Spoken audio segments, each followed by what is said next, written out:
Xin được chào mừng quý vị đã quay trở lại với kênh của Tài Last City House Channel. Và ngày hôm nay chúng ta có một cái điểm tin như sau. Một cái tin tức này rất là hay mà mình muốn chia sẻ đến quý vị cho các bạn. Đó chính là cái việc mà Tổng thống Joe Biden cũng như là cái bộ sậu của mình hiện đang phe dân chủ, đảng Dân chủ đang nắm chính quyền và đưa ra các quyết sách của đất nước Hoa Kỳ đối với Trung Cộng, hay là nói đối với cái đảng Cộng sản Trung Quốc, đảng Cộng sản của Trung Quốc.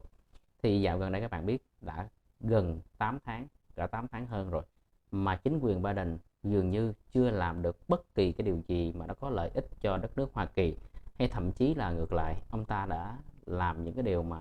dân chúng họ không có đồng tình, và thậm chí là họ biểu tình rất là nhiều lần. Và báo chí cũng đã viết về những cái chuyện mà Joe Biden cũng như là bộ sậu của ông ta trong đảng Dân chủ đang nắm chính quyền. Và gần đây, trước khi đó là ông ta đã cho thực hiện xóa bỏ một số cái thành tựu, hay gọi là những cái thành quả mà cựu tổng thống Donald Trump đã cố công gây dựng chống. Bây giờ là ông ta đã cố gắng phá nát nó, hay gọi là phá vỡ nó luôn đi. Thì cái việc mà chúng ta có thể mà dễ dàng biết nhất là cái việc mà ông ta đã ngăn cái vấn đề mà xây dựng hàng rào biên giới, rồi cho cái lượng người rất là thoải mái, hay nói đúng hơn là không có màng tới cái việc mà cái lượng người di cư từ các đất nước khác, thậm chí từ Mexico tới ngay cái biên giới của Hoa Kỳ. Và các thống đốc bang cũng như là cái cảnh sát tại cái khu vực biên giới đã kêu gọi la rất là nhiều, mà dường như là chính quyền Biden không có màng tới, hay muốn nói đúng hơn là họ không có đếm xỉa tới luôn cho cái lượng người di cư tới đó, và gây nên cái sự bất ổn về an ninh tại cái khu vực này, tại khu vực cái biên giới đó. Rồi cái vấn đề thứ hai là ông ta đã thực hiện một cái việc mà vừa mới nắm cái chính quyền, vừa mới nắm chức tổng thống, ông ta đã cho thực hiện cái việc là xóa bỏ cái đường ống dẫn dầu Keystone XL,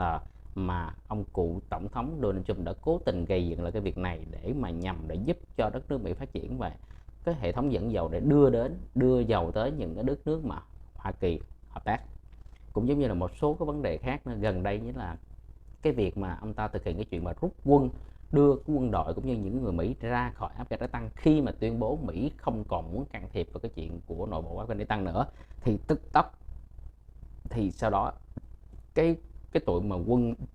quân Taliban á, lực lượng Taliban họ chiếm đóng cái Kabul, rồi sau đó một số nơi khác nữa bắt đầu là họ nắm luôn chính quyền ở Afghanistan. Thì bắt đầu là Joe Biden này thực hiện cái việc là đưa quân đội này bắt đầu rời khỏi Hoa Kỳ, nhưng mà cái cách của ông ta đưa nó dường như chưa có tính toán kỹ lưỡng rõ ràng, để rồi 13 người lính ở Hoa Kỳ đã thiệt mạng trong cái vụ việc đó. Và ông ta đã để lại một số cái khối lượng mà kêu bằng quân sự, khí tài hay quân sự của quân đội để lại bên cái tăng, mà lực lượng mà lấy cái điều đó, lấy cái khối lượng mà khí tài quân sự của Hoa Kỳ không ai khác chính là Afghanistan. Nhưng đằng sau Afghanistan, người mà hưởng lợi nhiều nhất, như tổng thống Donald Trump đã tuyên bố trong cái buổi diễn thuyết của mình với rất nhiều cái người ủng hộ ông ta, thì ông ta nói rằng cái người được hưởng lợi thực sự mà hưởng lợi nhiều nhất không phải là Afghanistan, không phải là chính quyền của Taliban, mà là chính quyền của Trung Quốc. Họ được hưởng rất là nhiều từ vấn đề vũ khí. Họ bắt đầu họ nghiên cứu chế tác và lấy những loại vũ khí đó, bắt đầu họ mới làm ra những loại vũ khí hiện đại tối tân, mà bằng cách là ăn cắp cái sở hữu trí tuệ của người Mỹ đấy. Và cái vụ việc gần đây nhất chính là cái việc thả tự do cho bà Mạnh Vãn Châu, hay còn gọi là bà công chúa của công ty Huawei, được thả tự do sau một cái phiên tòa xét xử tại Canada, mà không có dẫn độ bà về Hoa Kỳ. Bà bắt đầu thả tự do luôn ngay tại Canada, và bà được trở về mẫu quốc và được xem như một người hùng. Nó ngộ vậy ha quý vị ha. Thì qua những cái vấn đề này, qua một số cái việc mà Joe Biden làm thì những chuyên gia về bình luận chính trị, những cái chuyên gia người ta có cái nhìn về cái cục bộ hay là cái nội bộ bên trong cái vấn đề mà chính quyền Joe Biden cũng như chính sách ông ta đang đối với Trung Quốc như thế nào, mà trong khi Trung Quốc là một đối thủ của Hoa Kỳ và được xem là trong những kẻ ăn cắp trí tuệ nổi tiếng thế giới này luôn. Thì là cái vụ việc mà thả bà Mạnh Vãn Châu nữa, rồi còn rất nhiều cái việc khác nữa, những chuyên gia chính trị người ta đánh giá rằng dường như là chính quyền Biden đang nhượng bộ và muốn làm hòa với Trung Quốc. Ngoài những cái vụ việc mình vừa mới kể ra, nào là thả Mạnh Vãn Châu, nào là xem cái việc mà trừng phạt kinh tế, thậm chí là đưa quân, nói chung rất là nhiều sai lầm từ phía chính quyền của Joe Biden, mà thậm chí còn có những vụ việc sau đây. Xin mời tất cả các quý vị hãy cùng với mình đi vào nội dung chi tiết để biết rõ rằng chính quyền Biden đã làm điều gì mà các nhà nghiên cứu về chính trị, thậm chí những nhà mà quan sát về chính trị tại Hoa Kỳ cũng như là tại Trung Quốc, người ta đưa ra nhận định như sau: Joe Biden đã làm gì mà người ta đã gọi là tặng quà cho chính quyền của Bắc Kinh như sau ha. Mời quý vị đi vào nội dung chi tiết.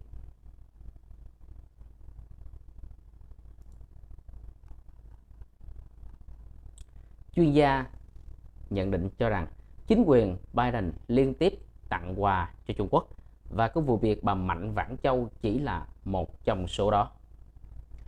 Chuyên gia phân tích thời sự tên là Stu Rust và là một cựu thuyền trưởng từng có 30 năm hoạt động trong hải quân ở Hoa Kỳ và tại khu vực Trung Đông cũng như là khu vực Tây Thái Bình Dương, cho rằng chính quyền Biden liên tiếp tặng quà cho Trung Quốc và vụ việc bà Mạnh Vãn Châu gần đây chỉ là một trong số đó mà thôi.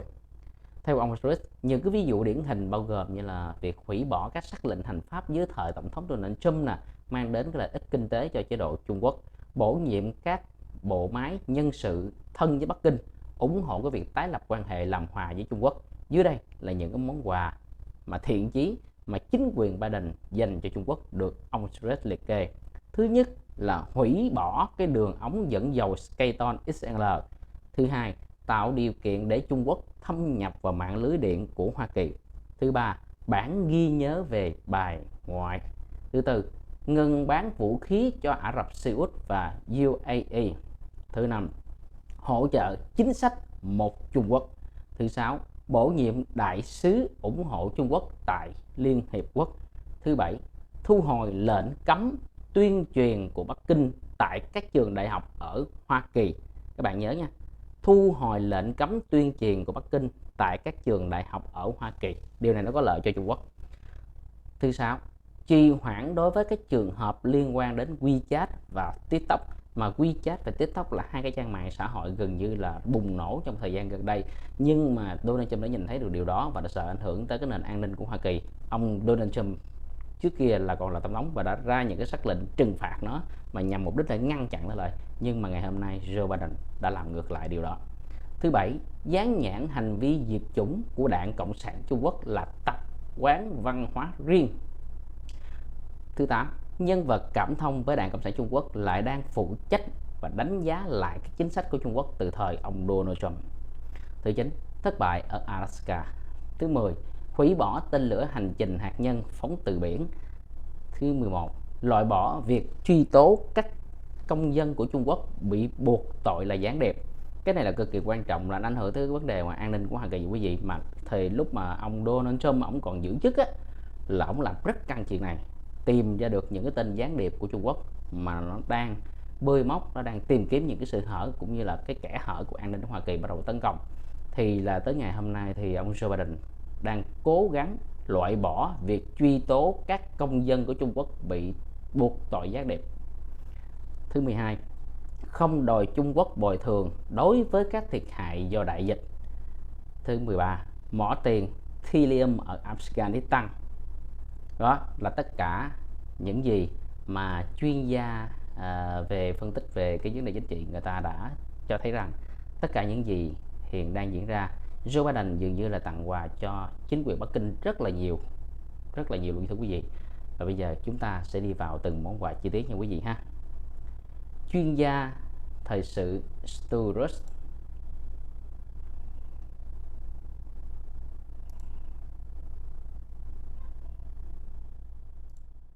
đang liên tiếp tặng quà cho Trung Quốc, và cái vụ bà Mạnh Vãn Châu cũng gần đây chỉ là một trong một số đó mà thôi. Theo ông Rust, những cái ví dụ mà đã bao gồm điển hình hủy bỏ các sắc lệnh hành pháp mà dưới thời ông